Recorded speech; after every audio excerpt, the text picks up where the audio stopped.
Okay, I'm shooting this video because of the Tecma Toilet. I've already corrected my issue. Didn't shoot this quick enough because the LED light down here, the indicator, was always showing red. Which, number one, when it's red, it typically is telling you that your black tank is full and that it needs to be empty. But in my case, I know my black tank was totally empty. And I even thoroughly flushed it to see what was going on, yet this thing was still showing red. So I couldn't figure out what was going on. So I went ahead and pulled the toilet forward so I could get back into the wiring. Go back there, I was working, and there was a whole beehive of wiring, which is typical I'm finding in RVs, versus trimming things to the proper length. So I found the high sensor one, and I disconnected it, plugged it back in, and I had the red light go green for a few seconds, and then it went back to red. So that was kind of interesting what was going on. So I kind of gave up on it for a while, came back to today, pulled it back apart. This time I pulled all the beehive up, and when I did, when I was doing this pulling, the light went green, and it stayed green as it. So I kept pulling the wires up, and underneath the floor here, I found this. Let me turn it around so you can see it. And it's a full tank indicator that was underneath the floor here, and it was plugged into the full tank side of the wiring.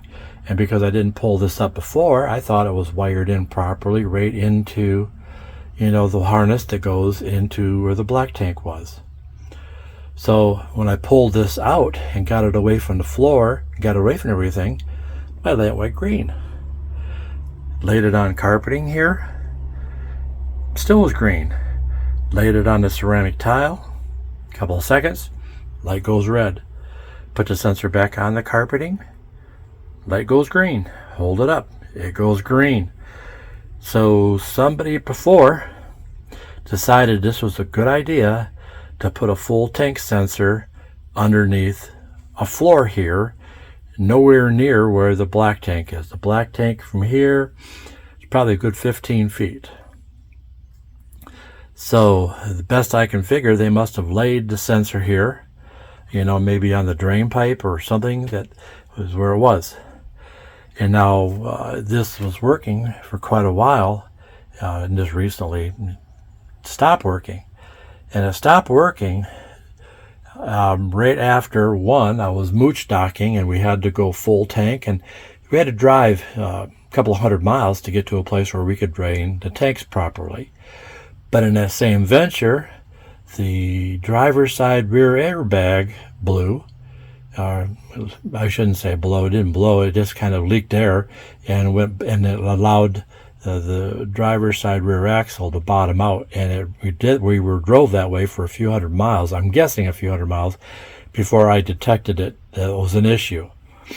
So it caused a lot of banging back here, and I'm thinking during that time, then wherever this was, that banging caused that problem. It dropped loose, went down, and got in contact with something solid, which then turned around and made the panel show red.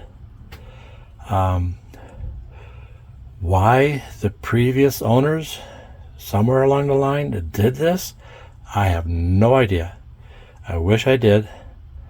I can only guess that maybe they put this on the drain line under the floor that goes to the black tank, and that's where, because it would indicate red periodically until I drained the tank, and then it was fine. I'm guessing that this might have been on the drain line, and to me that's getting really late on detecting a black tank is full. So I watched a lot of YouTube. This was one I had never come across anybody out there doing. So I thought I could throw this out there to you. So now I have a spare one, because I went ahead and wired behind here, wired it correctly. So this tank was going to the wire harness that goes up to the black tank. And I've actually plugged both of these in next to the black tank. Both of them automatically made the panel go green. Laid them on something solid, made the panel go red. So both of these sensors work just fine.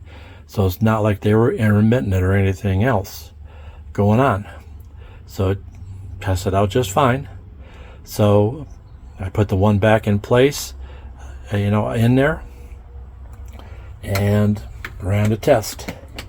So thought I'd run this video just so I could, indicate to others another possibility of things to look for when you have a red light on your panel indicating full tank. Interesting. That's all I can tell you about this one. I've never seen it before.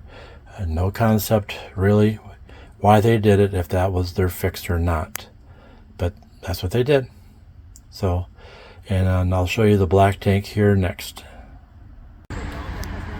So continuing, after that hard ride, and all of a sudden my Tecma macerator thing was always showing red, whether the black tank was empty or not. Didn't know where the sensors were. So on this here it is. It's on the passenger side, just in front of the rear tire. Pulled the pegboard and found the leads. Here, this one here is the high water test level, and this is the low. And I followed them back in this little cavity under some thin rubber like this right here. Pull that off, and both sensors were there.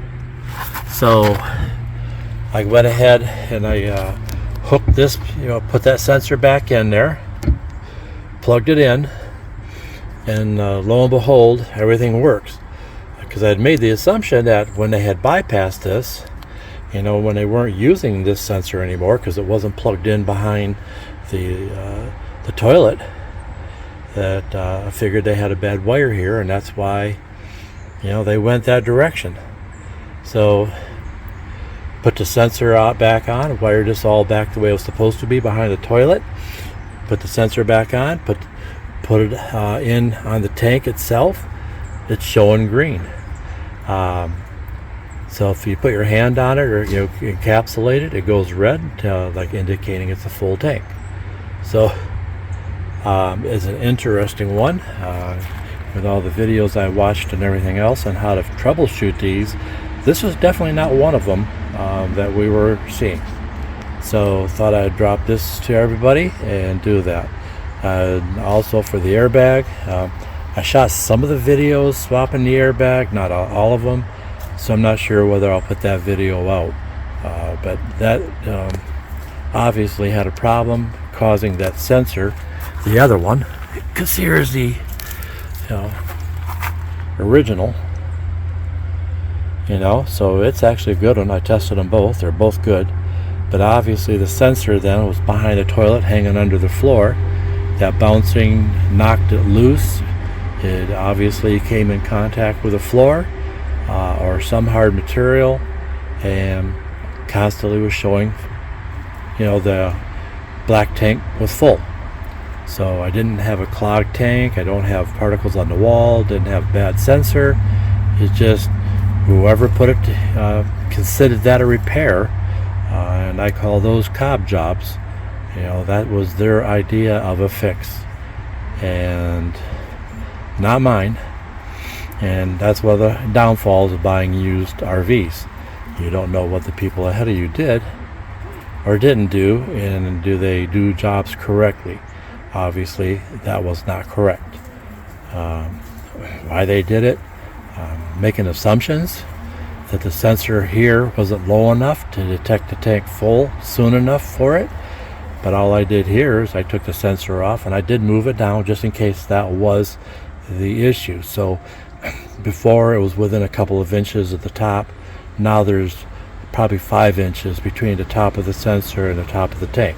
So it may indicate the tank is full sooner than it really is, but I'd rather have it indicate too soon than too late. Let alone I have a secondary bathroom in here anyways, a standard toilet on that one. And that one doesn't have an indicator, and that just keeps working. So we'll see. Hopefully this is going to help somebody. Thank you. So now we're all back together.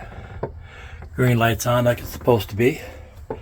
The only thing I've done different, making an assumption why, this full sensor was below there, was it on the drain pipe? And to me, if it's detecting a full tank at that point, we got a full tank. So on the black tank, originally it was a couple of inches from the top, 2-3 maybe.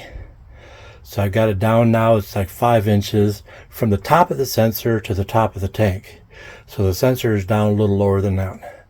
So that hopefully that takes care of the problem. Interested to know if anybody else came across somebody doing, this connection, the way we did here. But this was interesting. But at least I was able to find that sensor after I pulled that bee's hive of wiring out from under the floor here.